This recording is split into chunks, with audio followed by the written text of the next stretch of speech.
दर्शकों नमस्कार, प्रणाम। मेरा नाम है राम और रिपब्लिक भारत पर अब शुरू करने जा रहा हूं महाभारत। पूरा देश आज सोमनाथ स्वाभिमान पर्व मना रहा है। यह सनातन का गर्व है, यह भारतवर्ष का गर्व है। भारतवर्ष में 12 ज्योतिर्लिंग हैं, जिनमें प्रथम है, पहले है सोमनाथ। सौराष्ट्रे सोमनाथम चा श्री शैले मल्लिकार्जुनम। सबसे पहले है सौराष्ट्र में विराजे भगवान सोमनाथ, जिनके विषय में कहा जाता है कि सौराष्ट्र देशे विशदे तिरम में ज्योतिर्मयम चंद्र कलावतंसम भक्ति प्रदानाय कृपावतीर्णम तम सोमनाथम शरणम प्रपद्ये। जो भगवान सौराष्ट्र में साक्षात कृपा का अवतार बनकर बसे हैं, साक्षात भक्ति को देने वाले हैं, उनके अंश को खंडित करने की कट्टरपंथी कोशिशों को इससे बड़ा और करारा जवाब और क्या होगा? जरा ये तस्वीरें आप देखिए। क्योंकि खंडित दीवारें, छत या विग्रह हो सकते हैं, लेकिन भक्ति और ये कृपा कभी खंडित नहीं होती। और इसीलिए सोमनाथ का शौर्यगान आवश्यक है। 1000 वर्षों में जितनी बार आस्था पर आघात हुए, सनातन की शक्ति ने प्रतिघात किया है, उसका परिणाम इस वक्त आपके सामने है। आज प्रधानमंत्री नरेंद्र मोदी ने भी यह कहा कि आताताई ये सोच रहे थे कि वो जीत गए, लेकिन आज भी सोमनाथ मंदिर में फहरा रही धर्म ध्वजा ये बता रही है कि हिंदुस्तान की शक्ति क्या है, सनातन की शक्ति क्या है। आज पीएम मोदी ने कुछ ऐसी बातें कही जो एक प्रश्न बनकर सामने खड़ी। ये बात भी है और प्रश्न भी। उन्होंने कहा कि जिस नफरत ने सोमनाथ समेत सनातन पर आघात किया, हमला किया, उस नफरत, आतंक का क्रूर इतिहास हमसे छिपाया गया। यह बड़ी बात है। यह प्रश्न भी है कि यह इतिहास हमसे क्यों छिपाया गया, हमें क्यों विस्तार से यह नहीं बताया गया कि क्या क्या हुआ है। गुलामी की मानसिकता वाले लोगों ने इतिहास को भुलाया, और यह गुलामी की मानसिकता क्या होती है मैं आगे आपको समझाने की कोशिश करूंगा। उन्होंने कहा कि तुष्टीकरण की सोच ने कट्टरपंथ के आगे घुटने टेक दिए। कट्टरपंथ के आगे घुटने टेकना क्या होता है यह भी आपको बताने वाला। मजहबी उन्माद को साधारण लूट बताया गया।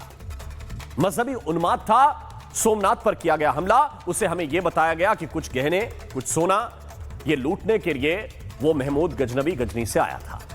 सोमनाथ पुनर्निर्माण का विरोध करने वाले आज भी मौजूद हैं, ये प्रधानमंत्री ने कहा, और ये दुर्भाग्य है देश का। बांटने की साजिश करने वालों को हमें हराना है। उन्होंने यह भी कहा कि जिस देश के पास विरासत होती है वो देश उस पर गर्व करता है, लेकिन हमारे देश की आजादी के बाद गुलामी की मानसिकता वाले लोगों ने उसी विरासत को भुला दिया। और प्रधानमंत्री अगर यह कह रहे हैं कि देश के कुछ लोगों ने कट्टरपंथ के आगे घुटने टेक दिए, विरासत को भुला दिया, तो इसको आपको विस्तार से समझना चाहिए। यह सिर्फ सोमनाथ तक सीमित नहीं, लेकिन सबसे पहले मैं बात सोमनाथ की करना चाहता हूं। 1026 में, 1000 साल पहले, सिर्फ सोमनाथ को लूटा नहीं गया था। महमूद गजनवी का इरादा केवल धन की लूट करना नहीं था, हमारा मान मर्दन करना था। गहनों और सोने की लूट करने का इरादा नहीं था। वो लूटने आया था हमारा गौरव, हमारी शक्ति, हमारी भक्ति, हमारा विश्वास, और उसने वही किया। अनायास सैकड़ों हजारों हिंदुओं का कत्ल किया गया, और कुछ लोग उसे कला प्रेमी कहते रहे, जबकि उसके चाहने वालों ने उसे गाजी कहा। दोस्तों, गाजी कहा। उसके जो इतिहासकार थे, जो इतिहास लिखने वाले उस वक्त के थे, उन्होंने इस महमूद गजनवी को गाजी कहा। गाजी, और गाजी कौन?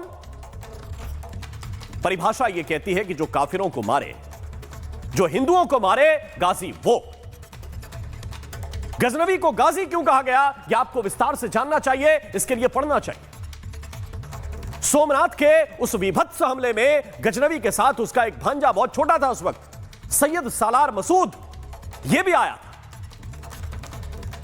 उसने कुछ युद्ध गजनवी के साथ लड़े थे, और कुछ गजनवी के लौट जाने के बाद बहुत कम उम्र में इसने संभल पर हमला किया, मेरठ पर हमला किया, और मेरठ से लेकर बहराइच तक जाकर इसने आतंक मचाया, इसका इतिहास है। लेकिन यह आपको बहुत सीमित पढ़ाया गया है, बहुत सीमित। आप किताबों में ढूंढने के लिए जाएंगे, कुछ चुनिंदा नोट्स आपको मिलेंगे। और इसने इस्लाम के नाम पर हजारों हिंदुओं को मारा काटा। इसका अंत कैसे हुआ? बहराइच में महान महाराज सुहेलदेव ने इसको मौत के घाट उतारा। और कमाल देखिए, आप जो तस्वीर आप देख रहे हैं इस वक्त, जब हम विरासत को समझते नहीं हैं, जब कट्टरपंथ के आगे घुटने टेक देते हैं, तो ऐसी तस्वीरें निकल कर आती हैं जो इस वक्त आप देख रहे हैं। उस खतरनाक हमलावर आताताई को कितना सम्मान दिया जाता है, यह तस्वीर इस वक्त आपके सामने है। सालार मसूद गाजी की दरगाह है ये गाजी मियां की दरगाह कही जाती है। यहां बड़े बड़े उर्स मेले लगाए जाते हैं। और जब इतिहास ढंग से नहीं पढ़ाया जाता, जब विरासत का गौरव भूल जाते हैं, जब कट्टरपंथ के आगे घुटने टेक दिए जाते हैं, तो खून बहाने वाले हमलावर भी पूजे जाते हैं। और हैरानी यह है कि हिंदुओं से ही उनको पुजवाया जाता है जिन्होंने हिंदुओं को मारने के नाम पर गाजी की उपाधियां ली। यह सामान्य बात नहीं है। यहां जब मेला लगता है तो हिंदू भी जायरीन बन के जाते हैं, बिना यह जाने कि इसका इतिहास क्या है।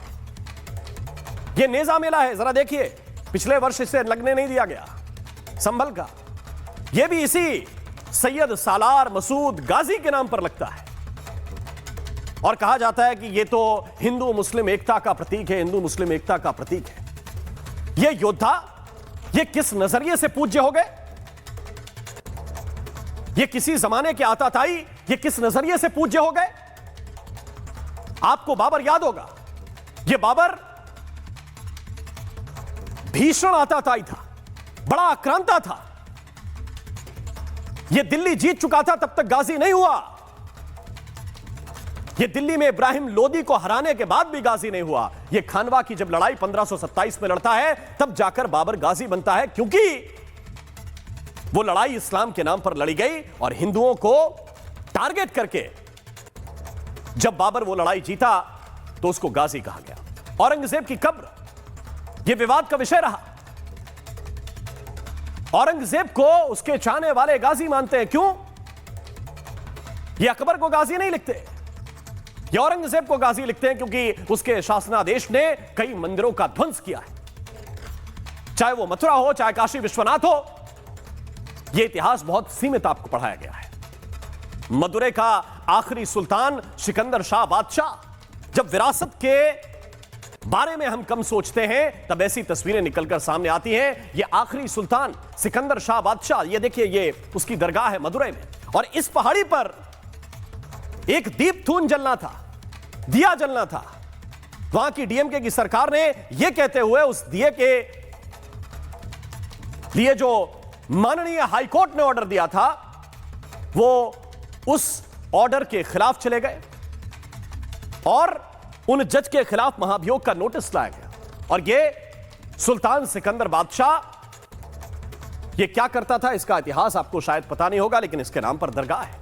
विजयनगर के राजा ने जब युद्ध हुआ तो इसकी गर्दन उतारी थी, लेकिन आज पूज्य की तरह पूजे जा रहे हैं। एनएसए डोभाल एक बड़ी बात कहते हैं और अभी हाल में उन्होंने कही है, इसलिए ये आपको जानना जरूरी है। उन्होंने कहा कि प्रतिशोध शब्द आदर्श नहीं है। प्रतिशोध जो है वो आदर्श शब्द नहीं है, लेकिन एक शक्तिशाली शब्द है। और हमें इतिहास से सीख लेनी पड़ेगी। हम इतिहास को यूं ही भूल नहीं सकते। हमें विरासत पर गर्व करना होगा। हमें यह पता होना चाहिए कि हम जहां जा रहे हैं उस जगह की पूजा क्यों की जा रही है, वहां इबादत क्यों की जा रही है,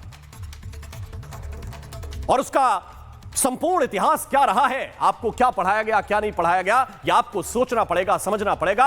यह प्रश्न आज प्रधानमंत्री नरेंद्र मोदी उठा रहे हैं, तो इसके पीछे के मायने काफी बड़े हैं।